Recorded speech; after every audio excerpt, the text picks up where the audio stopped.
நமது அரசியல் நிர்ணய சபையின் முதல் தலைவர் யார்? டாக்டர் ராஜேந்திர பிரசாத். மெகஸ்தனிஸ் எழுதிய நூல் எது?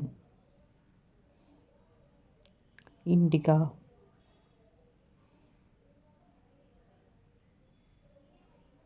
இந்தியாவின் முதல் நட்சத்திர ஹோட்டல் எது?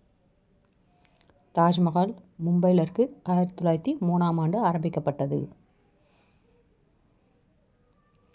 மாரத்தான் ஓட்டம் என்பது எவ்வளவு தூரம்?